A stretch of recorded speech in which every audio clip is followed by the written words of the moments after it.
Hi, I'm Monica Masagli, and I'm going to present to you my process of our literacy inquiry project. The first part we had to do was choose a topic or a question to base our research around. And since I work with preschoolers and I'm very involved in the families' lives and developing relationships with them, I wanted to choose a topic that I could relate to and that I work with on a daily basis. So I chose the question of how family involvement can really help in a child's literacy development. So after I chose that topic, I decided to do some research, and that was part 2 of our project. And I used the online library at Rowan University to help me find my article.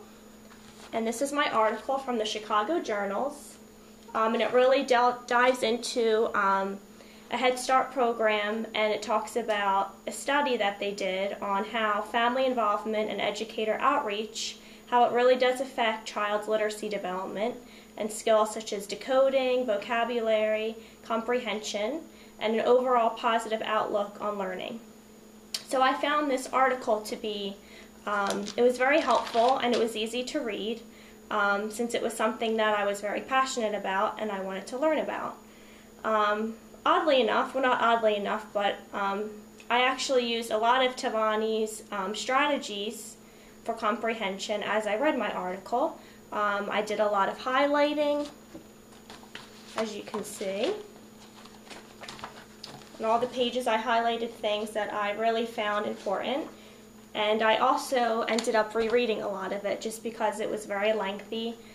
So those strategies that I read about in this course really helped me throughout this process.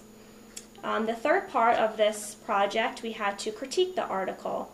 And I found this to be the most time-consuming part of the project just because you really had to dive into the article and pick out the most important things that you read about.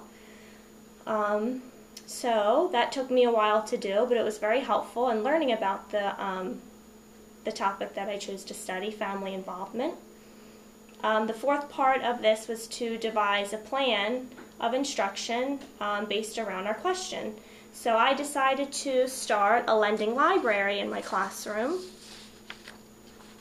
Okay, and this is a paper that I made and sent home to families. It pretty much just talks about the process of our lending library. Every Friday, each child is able to choose a book to take home, and I provided the kids with books in lots of genres and topics that are appropriate for preschoolers. After the weekend, when they come back to school on Monday, to ensure responsibility, the child has to bring the book back. And I thought this would be a great way to get families involved in reading to their child because research shows how important it is for families to engage in read alouds with their child. I didn't think this was enough for parents, so in addition to creating the lending library, I also created a packet of information to send home to the families. Okay, the first page that I sent home was about the read aloud difference, and I created this just to talk about and show parents why we read to children and the importance of it. I can't just assume that families already know about read alouds and how important they are to do with young children. So I wanted to, give parents an overview as to why we read to children and how them reading to their child at home can really make a difference in their child's education. Another page that I sent home, it's from a magazine, the Parents Magazine, in 2008, and it just gives families some fun ideas of how to engage in reading stories to children. It talks about how you really want to be an active listener when reading with your child, and when they want to stop and talk about a picture they see, you really need to praise them for that and, just make them validate their opinions, pretty much. Okay, so that's pretty much what this paper says. The third paper I wanted to send home is about speech and language suggestions for parents, and this is an overview of how just engaging in conversations with child and elaborating on their speech can really help in their development as well.